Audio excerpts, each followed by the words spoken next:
370 horsepower supercharged K20 Type R. Somebody decided it was a good idea to chop the front end off of it.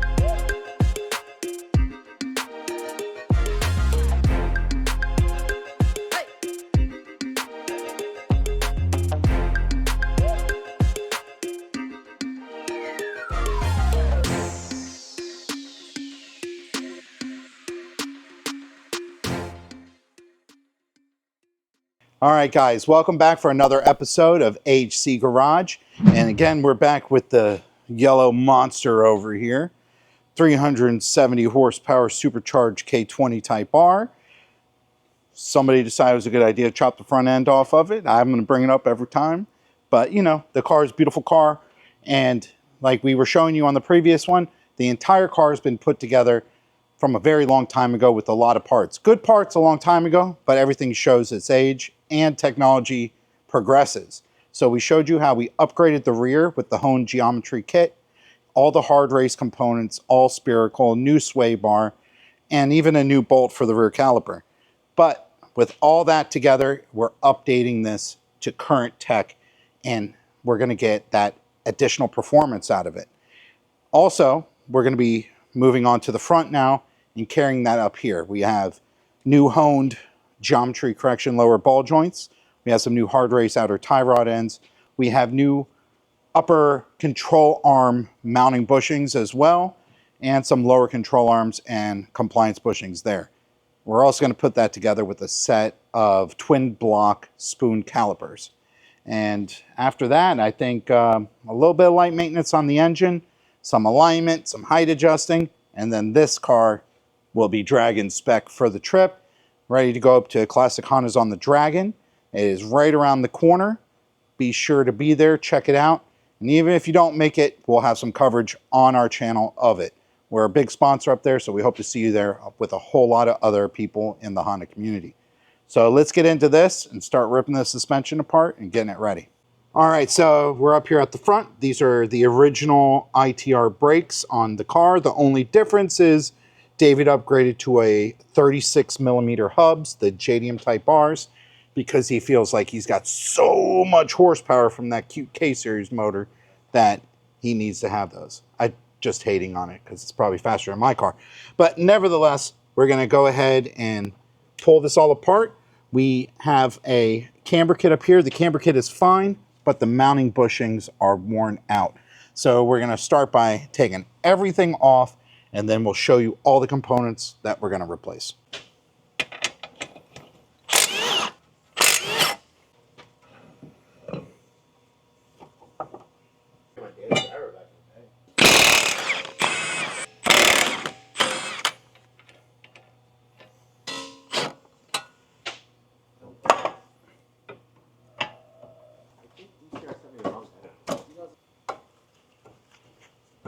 These are way too small. Look at this thing, huh? Oh yeah. That thing's high quality.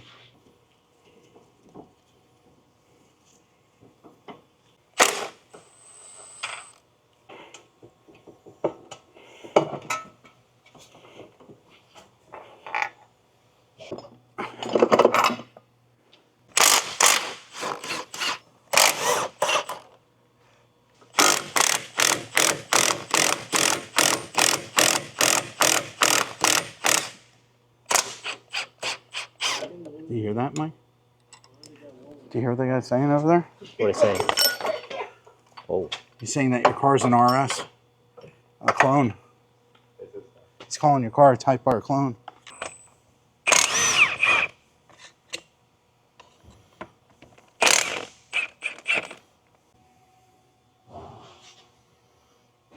All right, so we can get a comparison side by side to what was on the car. These have been upgraded from the stock original ones, but this is the spherical bushing that the hard race has. These allow for no flex. It's going to give you immediate transfer of whatever the force is when you're turning directly into the suspension, into the tires. So it's going to make everything a lot more predictable. But also it's going to make things a lot more harsh. So there are trade-offs to all this. That's why race cars don't go on the street. This is kind of race car stuff. So let's go ahead and get this installed onto the old stuff. And we can show you the difference between the compliance bushings as well. These are the original compliance bushings, and these are the spherical hard race ones. Very fancy. I didn't pay attention enough.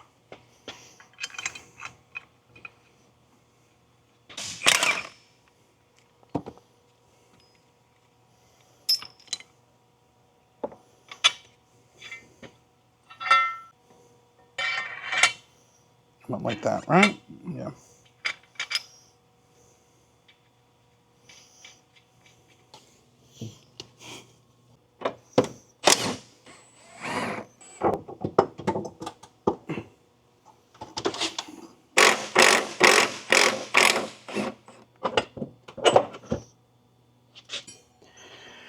All right, so here we have the Skunk 2 upper camber kit, and we're going to go ahead and put these in. They're not really that bad, but we're going through everything and replacing it with new updated stuff.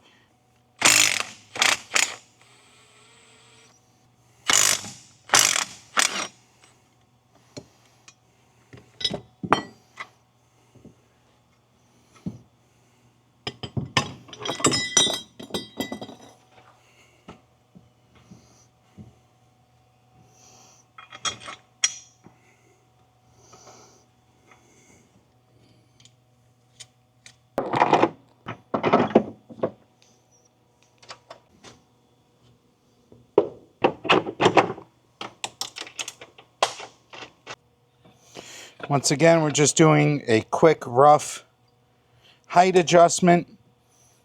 We have to, as well as adjust out the geometry correction kit from Honed, because that lowers the car with the extended ball joints.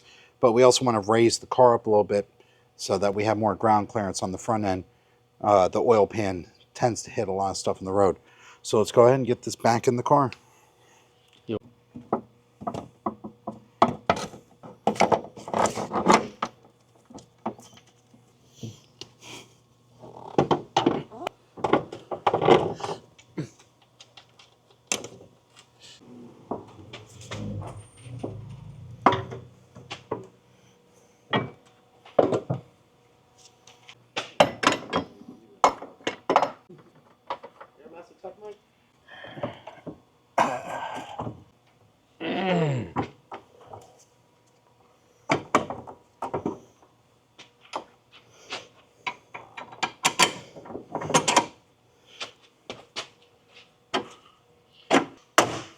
All right, so with the addition of our increased caster compliance bushing here, it's pushing the lower control arm into a position where these are not adjusting anymore.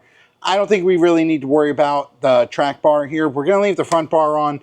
It acts as a crash bar to try and prevent anything from really smashing into this. But we're going to take these arms off. They're not going to be really necessary. Like I said, this whole car was built many years ago when this is what he needed. I think he had really, street suspension on it. These have a very high spring rate on the coilovers, and that's going to prevent his wheel hop. So we're going to go ahead and just remove these arms because they are not working with our new setup.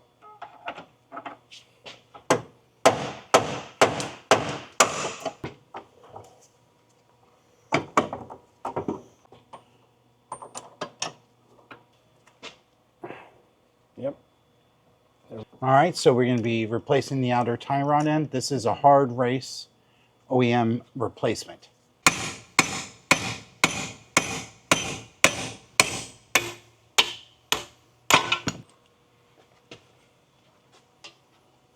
All right, here is the honed extended roll center ball joints. They go in pretty easy. You don't have to remove the boot.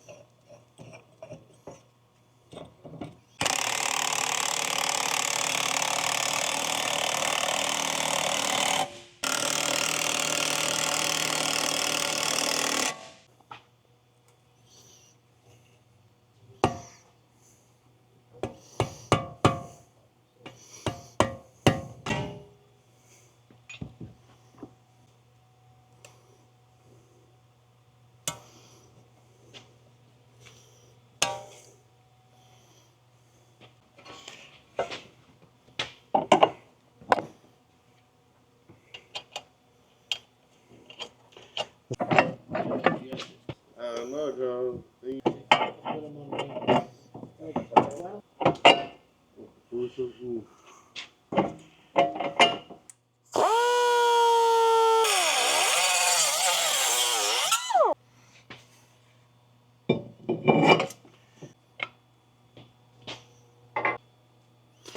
right, so we're going to test fit this and make sure that everything is lined up center. If not, there's spacers that you can use in order to line it up, but it looks like these are actually made for the Type R, and they are lining up exactly where they're supposed to. Cool thing about this brake kit is it reuses the stock Type R pads.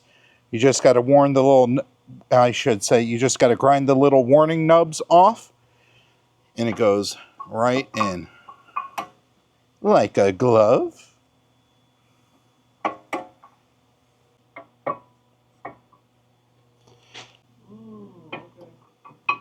Perfect fit.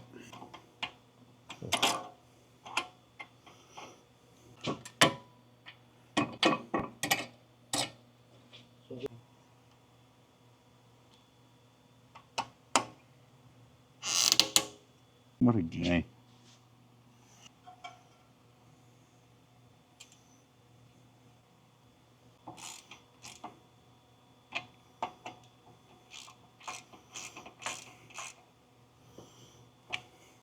All right, so we're going to go ahead and get these old calipers disconnected from the brake lines right here, and then swap them over to the new calipers.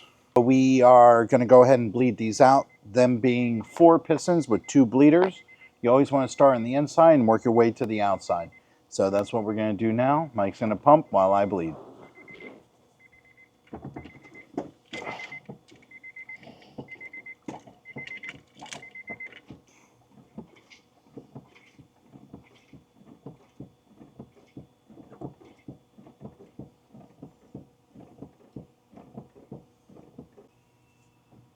Pump.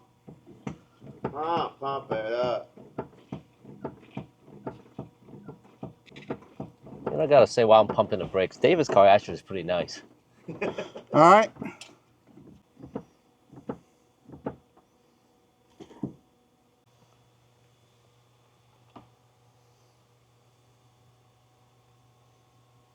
And we're topping it off with some fresh mold tool.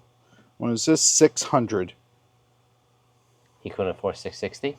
Yeah, well, the thing was, is he says he doesn't go hard enough to need that little extra bit. So, you know, the B series need the 660 because it just, you know, it puts it down a little differently than this setup. But I think this either way should be good enough for him with his fancy new brakes to stop him. But you never know. It's all up to the driver. But we got this all done. Now it's time to put the wheels on and adjust everything in and get a little maintenance done on the engine. But now we got the brakes bled out. We're going to go ahead and get the maintenance done on the car as far as an oil change, transmission fluid change, and that will kind of round out that part. Now we just have to adjust the height. Once the height's dialed in and alignment, and this thing's good to go. I think he's going to do a little, I should say, data logging, because this was on 93. It has a flex fuel tune on it, but when it went back to 93, it's running pretty rich. And since this is going to do the whole trip, it running rich is going to do 2 things. It's going to dirty the oil at a very high rate because it's running rich. Some of that fuel will get past the rings, and it's going to make him spend a lot of money on gas. So we're going to see if we can't get that fixed. It should be pretty quick. We're going to do a dialogue, send it to the tuner. He's going to do his magic, send it back, and we should be good to go. So let's go ahead and get this oil out, and we're going to show you the fancy oil that's going back in.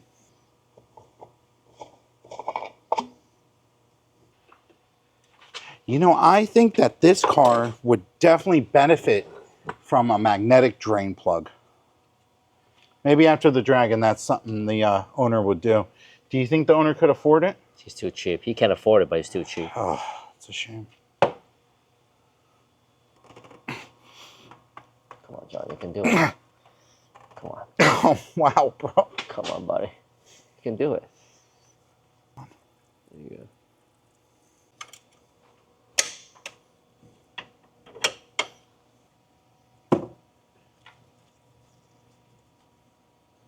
Yeah, you don't have magnetic drain plugs on anything. It's really good for the transmission.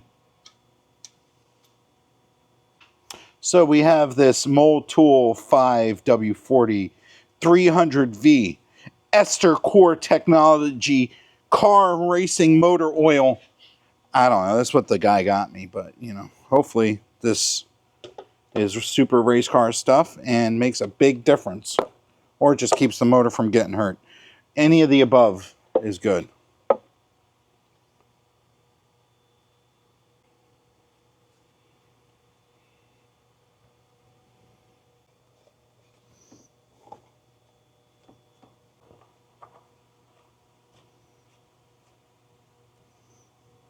Some genuine Honda MTF going in.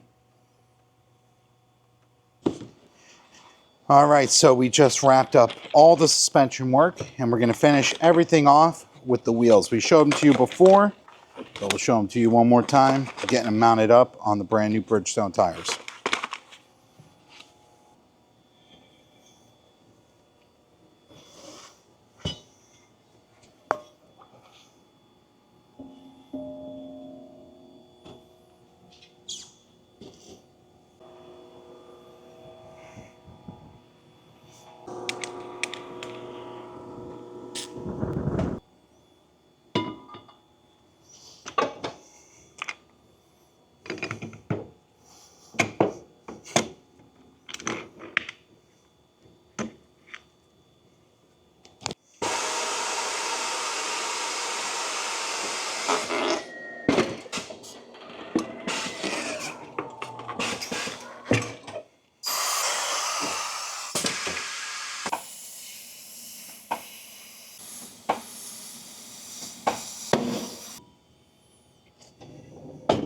Really? Yeah.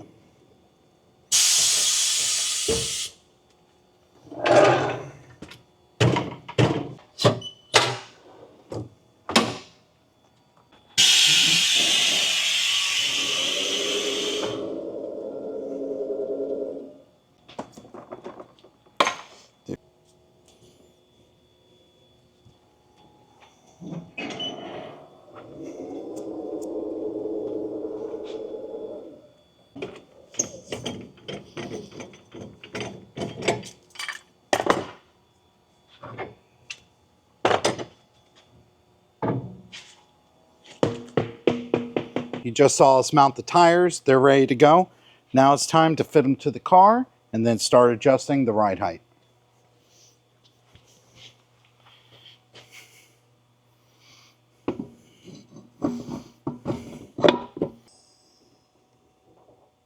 Wow. Wow. John, not bad. Oh, I think I got the height really good. Not bad. We got to do a little bit on the back to match the front, but dude, it's Oh, yeah. it's good. That's actually a great height. That's where I wanted to put your car anyways. And I had a little camber in. yeah, little camber. Add some camber in the front. Well, adjust the camber over here, Mike. Little camber. Oh man, the rears look nice. We definitely got to bring the back up a little bit. Yeah. I think the back now was the original height before we did the swap. You're a little rolled in the back too, huh? I had to at the truck. Yeah. Yeah, I was getting fenders one day. Yeah, it's going to need a little more camber in the back too. All right, so we're doing some height adjusting. I'm putting a mark on here so I know when I hit a full rotation. The front was almost perfectly lined up. We're just matching this side to that side over there. And then the back we're going to evenly bring up about 1/4 inch. And then we're definitely going to need to add some camber because the specs on these are definitely more aggressive than what was on the car before.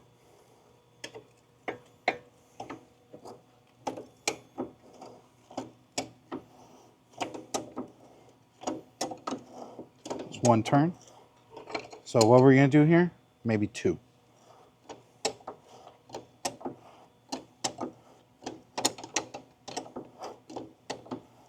All right. Our first round of adjustments are done. We added camber in the front. We matched the front ride height left to right, and we did the same in the rear. So we're going to have some pretty wild toe settings when we put this down, but we're looking to see how it's going to clear the fenders, make sure our ride height's even. Then we'll get over in the alignment rack and do a little more tweaking. I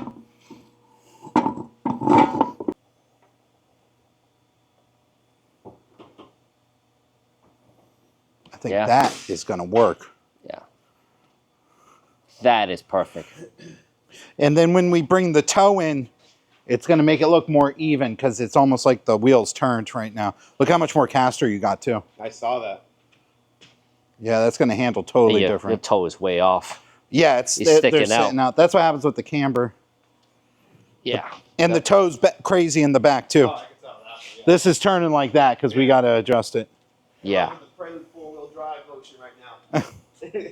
Wow, that looks good. Well, I might have to play with the camber in the back, but I think the front looks pretty damn good, man. Oh, that'll clear everything. Well, I finally got your car a little bit higher off the ground than it ever used to be. All right, shall I leave just 2 lug nuts for us to move it? Yeah, I think we should leave that and just get it on the rack, and then we'll torque everything back down with all the lug nuts. All right, perfect.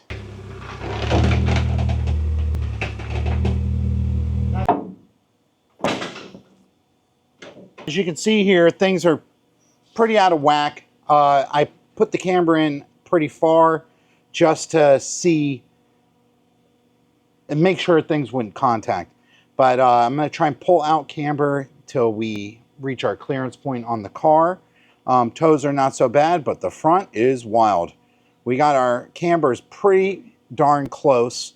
We'll try and get them a little bit better, but it's a lot of toe that gets thrown out by doing all that and all the suspension work. So we got a little tweaking to do. We got 1 in the green. I think that's pretty good. All right, so we're getting the front toes dialed in. We got the cambers pretty close to where we want them. Now we're going to clean this toe up, and then we're probably going to do another compensation on the car and recheck the alignment, because when the specs are this far out, sometimes it's just safer to adjust it twice so we don't have a problem down the road.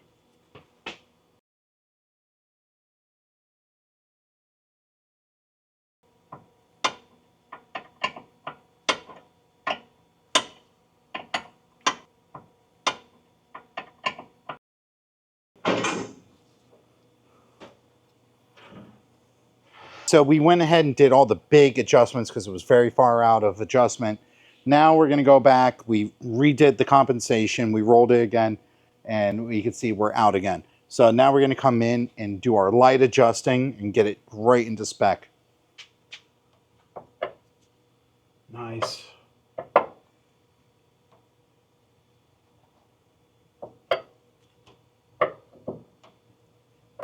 Another nice thing having these adjustable toe links is it is much easier to adjust the toe with a wrench here instead of having to loosen this bolt and put a pry bar here to adjust it. It's already harder to do when you have a very solid compliance bushing like this. This makes it a whole heck of a lot easier.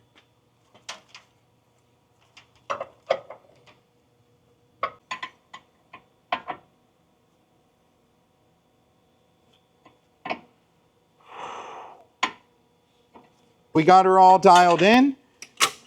All we have to do now is a little test drive, and this thing's ready for the Dragon.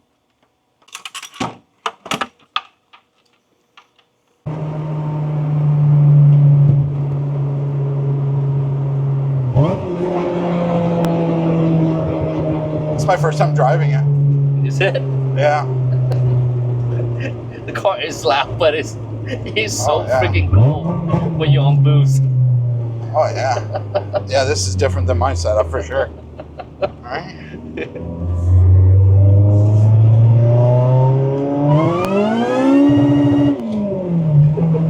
Oh my goodness. Wow.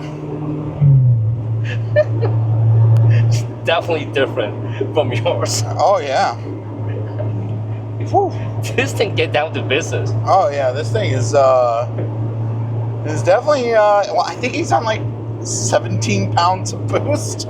I'm on like 10 or 11. What was the dyno number? 350? 360? 360, 370 on E. Now that's on 93. One of the issues we have is you can see here, it's running kind of rich. We need to have this closer to 13 to 14 with the part throttle. So that's something we need to see with our tuner about. But at wide open throttle, it doesn't seem to have any issues. It's definitely going to be an exciting car on the mountain, but maybe a little too exciting. But it is a little wet out right now too, so.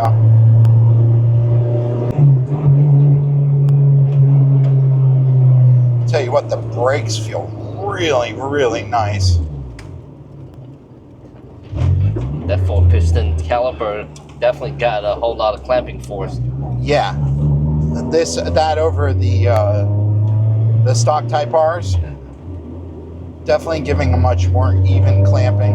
You know, I'll tell you what, I don't, you know, ridden in a vehicle with spherical bushing, Yeah, you can definitely tell the difference. it's tight, Yeah. but don't forget he also has the spring rate on these springs. 16K or something. Yeah, 16K. So it's super stiff. yeah, super stiff. But I'll tell you what, this used to have a lot of squeaks and groans from the suspension. Yeah. Now there's nothing. It's silent, and he was telling me that too. And you know, yeah, it feels nice. It's definitely going to be fun. Wow, the thing's wild.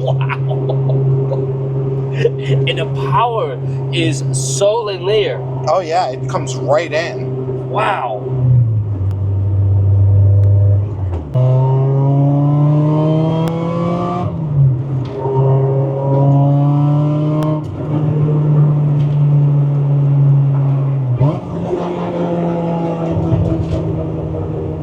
You definitely sit higher in the Integra than you do in the, maybe it's just his seat rails. Yeah, I think it might be the seat rails. Yeah. But man, this car Yeah, this thing parties, is huh? definitely something. Here we go.